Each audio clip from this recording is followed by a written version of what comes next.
Bonjour Elisabeth Noir. Bonjour Nicolas. Morgane Boucher évoquait à l'instant la séance du congrès d'aujourd'hui et de demain et vous en parlez avec la chef du groupe Avenir en Confiance. Oui, notre invitée du matin, c'est Virginie Ruffnac. Bonjour. Bonjour. Merci d'avoir accepté notre invitation alors que le congrès effectivement se réunit aujourd'hui et demain. Grosse séance, il doit notamment examiner des textes fiscaux. Et hier, vous avez annoncé que votre groupe demandait un moratoire fiscal. Ça veut dire en fait que vous ne voterez plus aucun texte relatif à la fiscalité. Ça veut dire qu'on s'opposera à toute nouvelle taxation des Calédoniens. Donc aujourd'hui, nous ne voterons plus aucune nouvelle taxation des Calédoniens, de quelque forme que ce soit. Alors vous avez expliqué que vous réclamez ce moratoire fiscal tant que les discussions sur l'avenir n'ont pas permis de dégager les besoins et les moyens à mettre en œuvre, c'est-à-dire la feuille de route de la Nouvelle-Calédonie. Ça veut dire quoi exactement ? Ça veut dire qu'aujourd'hui, on met des dispositions fiscales à tout va, dans tous les sens, partout, sans avoir de stratégie.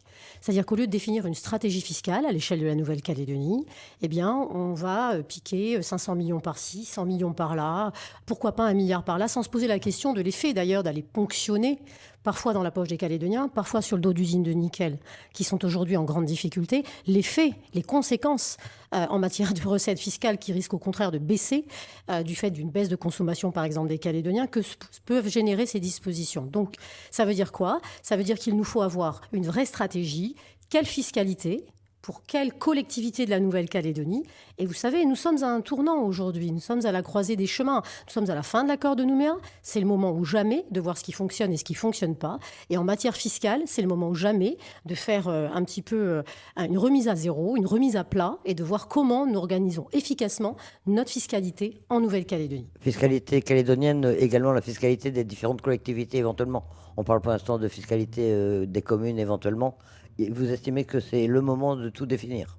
Bien sûr, c'est le moment ou jamais de tout définir. Vous le savez, vous avez parlé des communes, effectivement, elles considèrent être particulièrement lésées en matière de recettes fiscales, celles qui sont des communes minières ou celles qui ont les conséquences de l'activité minière, celles qui développent des activités touristiques, elles ne bénéficient d'aucune des activités économiques qui peuvent se dérouler, avoir lieu sur leur territoire. Par ailleurs, vous le savez, aujourd'hui, par exemple en matière minière, les provinces sont compétentes en matière de nickel en Nouvelle-Calédonie et pour autant, elles ne bénéficient pas de fiscalité. Alors vous allez me dire, oui, mais alors, si vous dites ça, pourquoi la semaine dernière, vous n'avez précisément pas voté la taxe de redevance extraction et taxe d'exportation qui sont passées au Congrès ? Eh bien parce que précisément, ça allait à la Nouvelle-Calédonie en grande partie et que les provinces en étaient totalement privées.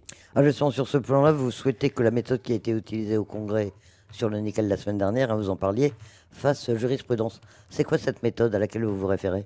Eh bien, précisément sur ces textes, nous avons considéré qu'il y avait tout sauf consensus. Nous allions nous opposer. D'ailleurs, vous savez, il n'y avait pas de majorité au final pour ces textes. Nous avions annoncé que nous voterions contre. Il y avait côté loyaliste aussi une opposition. Et puis les Veille-Océaniens n'étant pas présents, il n'y avait plus que les indépendantistes et sans majorité à 28 pour pouvoir voter ces lois du pays. Par conséquent, l'interruption de séance a permis d'avoir une vraie discussion. Voilà. Moi, en tout cas, j'ai dit à mes collègues qu'il fallait nous retrouver sur le sujet nickel, que nous ne pouvions pas, sur un sujet aussi essentiel, être les uns contre les autres, et que nous avions vocation à trouver les meilleures solutions possibles pour faire en sorte que notre nickel bénéficie aux habitants de la Nouvelle-Calédonie, mais pas de manière opposée comme le texte le mettait en œuvre. Et donc, il était décidé de travailler une stratégie commune sur le nickel. Vous pensez qu'une stratégie commune sur la fiscalité, c'est possible aujourd'hui en Nouvelle-Calédonie, étant donné les oppositions qu'il y a sur ce sujet ? Comme sur le nickel, ça me paraît essentiel. Pourquoi ? Parce qu'aujourd'hui, la Nouvelle-Calédonie est dans une grande difficulté. Je pense que ça n'échappe à personne. Difficultés économiques, budgétaires, collectivité au bord de la faillite. Je rappelle, nous l'avons dit lors de la conférence de presse hier, 255% d'endettement pour la collectivité de Nouvelle-Calédonie. Près de 16 milliards de déficit. Plus de 30 milliards de déficit cumulé de nos comptes sociaux. Voilà, nous sommes dans cette situation, c'est le constat. Dans cette situation, nous ne sommes que 270 000 habitants. Est-ce que vous ne croyez pas, Elisabeth, que tous les élus de la Nouvelle-Calédonie, quelle que soit leur tendance, doivent être solidaires et se mettre autour d'une table pour convenir de quel est le meilleur modèle, comment donner de la souplesse à chacun et comment servir chacune des collectivités sans pour autant matraquer les Calédoniens ? Mais aussi bien dans le nickel, on sait bien qu'il y a des discussions qui vont devoir être, des décisions qui vont devoir être prises rapidement, avant même la définition d'une stratégie nickel. De la même manière, dans le domaine de la fiscalité, est-ce qu'il n'y a pas des réformes qui vont s'imposer ? Est-ce qu'il ne faut pas prendre des décisions, on pense à la TGC par exemple, ou est-ce que vraiment c'est un moratoire fiscal, vous ne votez aucun texte relatif à la fiscalité? Mais toutes les dispositions qui nous viennent aujourd'hui sont toutes des rustines qui parfois même créent des effets contraires à ce qui est souhaité. Je vais prendre un exemple qu'on a aussi cité lors de notre conférence de presse. Vous voyez, par exemple, pour récupérer de la recette fiscale, de la taxe, on a une disposition qui vient du gouvernement et du membre Gilbert Thuyennon qui propose de changer la donne en matière d'héritage. C'est-à-dire qu'aujourd'hui, lorsqu'une personne décède, son descendant, on va dire, ou son ayant droit, c'est la même chose, eh bien, va avoir un inventaire de cet héritage et va pouvoir le refuser ou l'accepter. Eh bien, il y a une disposition qui nous vient au Congrès et qui fait que avant même l'inventaire, et quel que soit cet inventaire, le descendant doit acquitter la dette fiscale, donc éventuellement les impôts non payés, de celui qui vient de décéder. Vous vous rendez compte un petit peu le fait de faire subir à un enfant, un neveu, une nièce, les dettes de son ascendant, de son parent, alors que sa vie, il n'est pas responsable dans sa vie de cette dette. Alors qu'aujourd'hui, il peut refuser l'héritage pour ne pas assumer la dette. Absolument. Donc en fait, on vient ici mettre en plus grande difficulté des Calédoniens. Est-ce que c'est ça qui va sauver la Calédonie et sa situation budgétaire? Certainement pas. On essaye de grappiller ici ou là je vous le disais, quelques centaines de millions de francs. Ça n'est pas par cette façon qu'on y arrivera. Donc pour répondre à votre question, nous, ce qu'on nous demande, c'est la solidarité de l'État pour passer ce cap difficile budgétairement et financièrement de la Nouvelle-Calédonie dans les 3-4 mois à venir.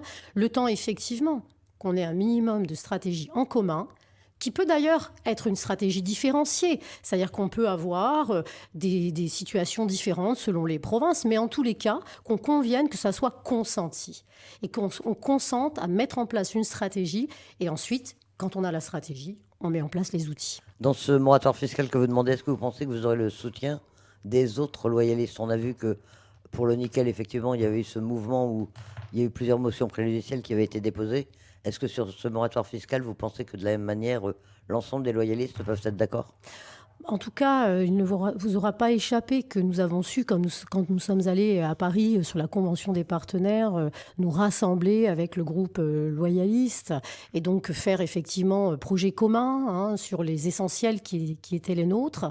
Donc moi, je considère évidemment que sur ces sujets sur lesquels nous échangeons beaucoup, nous avons beaucoup de points de convergence et je pense qu'ils sont aussi dans le même état d'esprit. Ils ont envie, en tout cas comme nous, que les discussions sur l'avenir, pour donner des perspectives aux Calédoniens, avancent. C'est de notre responsabilité.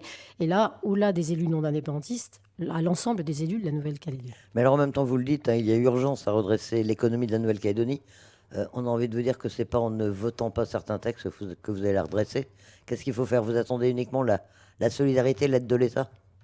Mais écoutez, en tout cas, tous les textes qui sont proposés aujourd'hui vont dans le sens contraire de véritablement relancer l'économie, parce qu'en fait, la fiscalité, elle est aussi là pour relancer l'économie. Parce que plus votre économie est prospère, plus vous avez de la fiscalité, plus vous avez de la consommation. Et donc, plus vous avez des taxes comme la TGC que l'on paye, qui est la taxe à la consommation, etc. Donc, toutes les mesures qui sont là sont contraires. Elles ne font que taxer pour taxer et font régresser la situation, comme la taxe nickel, la semaine dernière, qui était proposée, qui était censée, Elisabeth, récupérer 2 milliards sur la SLN. SLN dans la situation dans laquelle elle est aujourd'hui, avec une perspective annoncée même par la PDG d'Eramet qui était d'une liquidation judiciaire en début d'année prochaine. Bon. Donc, pour répondre à votre question, et je le redis, nous souhaitons, et c'est normal, nous sommes français. Nous avons voté 3 fois pour rester français. Donc nous avons besoin, après cette période politique difficile de la Nouvelle-Calédonie, d'une période de solidarité nationale, de solidarité de l'État, pour nous permettre de passer le cap de ces discussions et d'établir, et ça ne doit pas durer 1 an, ça ne doit pas durer 2 ans, ça doit être sur les 6 mois, 8 mois à venir, de manière à ce qu'ensuite on convienne ensemble, de manière à la fois solidaire mais aussi consensuelle, de notre stratégie fiscale commune pour attirer les investisseurs, pour relancer l'économie, pour créer des emplois, pour faire revenir nos jeunes. C'est ça l'objectif. Et en attendant, on a bien compris que vous ne voterez aucun des textes fiscaux présentés au Congrès aujourd'hui et demain. Alors absolument, en plus, on a parlé tout à l'heure de l'héritage, mais je vous cite encore un autre exemple totalement contre-productif. Vous savez, aujourd'hui, quand la DSF, la Direction des services fiscaux, accuse donc un contribuable de ne pas avoir assez payé de taxes générales à la consommation, donc il y a une des taxes que nous payons, surtout les chefs d'entreprise, eh bien, c'est à la direction, à l'administration de prouver que la personne n'a pas assez payé. Eh bien, ce qu'on nous propose, c'est d'inverser la charge de la preuve. Donc, l'administration accusera et ça sera au chef d'entreprise de prouver que non, en fait, il a bien payé la bonne somme. Vous savez, en droit, la charge de la preuve, celui qui doit prouver est toujours celui qui accuse. Le fait de mettre ainsi un discrédit et de présumer coupable le chef d'entreprise d'avance, eh bien, non seulement va mettre en difficulté une partie des entreprises et de l'économie, ça c'est certain, mais de surcroît va aboutir à des contentieux perdus par la Nouvelle-Calédonie. Vous savez, la Calédonie, elle a 1 milliard quasiment de contentieux perdus aujourd'hui. Eh bien, on va encore augmenter ce montant des contentieux perdus par la Nouvelle-Calédonie. Donc, vous voyez, c'est totalement contre-productif. Vous savez, une expression qui dit gagnant-gagnant, ben là, c'est perdant-perdant. Virginie Ruffnac, un mot d'actualité politique directement. Vous êtes vice-présidente du Rassemblement Les Républicains. Un mot sur le nouveau président de LR qui vient d'être élu, Éric Ciotti. Il va arriver à redresser le parti, selon vous? Alors, écoutez, Il est lui-même qui a du pain sur la planche. Hein. Absolument, absolument, je le souhaite. Vous savez que cette famille politique des Républicains possède un nombre déterminant de députés à l'Assemblée nationale et surtout une presque une majorité au Sénat. C'est donc une famille politique au plan national qui compte. Et d'ailleurs, on le voit bien, quand le président de la République ou le gouvernement actuel essaye de faire passer des lois, c'est souvent vers les Républicains qu'il se tourne. Donc ce vote était un vote démocratique et le président par intérim, Alcide Ponga, a eu l'occasion de le dire, important. Aujourd'hui, nous espérons et nous comptons effectivement sur le nouveau président des Républicains pour redresser un petit peu notre famille, lui donner un nouvel élan, une nouvelle dynamique dans la phase qui est celle que nous avons connue ces derniers mois et qui était une phase très difficile. Il connaît un peu la Nouvelle-Calédonie, il est déjà venu. Bien sûr, il est venu avec Laurent Wauquiez. Nous l'avons accueilli d'ailleurs, vous savez, en 2018, avant même le premier référendum. Et c'était important pour eux, puisqu'avec Laurent Wauquiez, ils étaient venus dire qu'ils souhaitaient absolument que la Calédonie reste dans la France. Et ils étaient venus accompagner à la fois les militants, mais les Calédoniens plus largement, dans cette phase où nous allions vivre notre premier référendum de l'accord de Nouméa. Et sur le territoire, comment va le rassemblement après la démission de Thierry Sontac qu'on a appris la semaine dernière? Hein. Il va y avoir un congrès électif au mois de janvier. Ça se prépare comment? Quelle est l'ambiance aujourd'hui? Bah écoutez, alors c'était une décision et que nous respectons profondément, qui était celle de Thierry Santa. Aujourd'hui, moi, je souhaite remercier le président par intérim, Alcide Ponga, qui a accepté d'assumer la responsabilité de notre famille politique, qui est une famille politique historique, mais aussi implantée sur l'ensemble du territoire. C'est pas n'importe qui, Alcide Ponga, c'est le maire de Kouawa, d'une commune qui vote aux 3/4 pour le oui à l'indépendance. Eh bien, il fait la prouesse, il accomplit la prouesse d'être élu alors que personne ne nie et ne peut renier l'amour d'Alcide Ponga pour la patrie, sa patrie, la France, et le fait qu'il ait au cœur les valeurs de la République française. C'est quelqu'un qui est donc un élu de la province Nord, un descendant de père en fils de ces hommes de la côte Est qui étaient si attachés à la France et qui ont mené ce combat dans un contexte très indépendantiste. Et c'est un homme de beaucoup de dialogue et de discussion qui est accessible et ouvert. Donc voilà, nous allons accompagner Alcide dans cette phase difficile pour notre mouvement, de façon à ce qu'effectivement les militants puissent choisir ensuite le président, non pas par intérim, mais le président du Rassemblement. Je suppose que c'est un peu tôt, mais il y aura plusieurs candidats à la présidence. Vous savez déjà comment ça se présenter ou c'est trop tôt? Chaque jour vaut sa peine et maintenant je pense qu'Alcide prend ses fonctions progressivement et nous verrons d'ici là. Je pense que le nouveau président par intérim souhaite que les choses se passent bien. Eh bien, nous suivrons cela. Virginie Ruffnac, chef du groupe Avenir en Confiance au Congrès de la Nouvelle-Calédonie. Merci d'avoir accepté notre invitation. Merci beaucoup.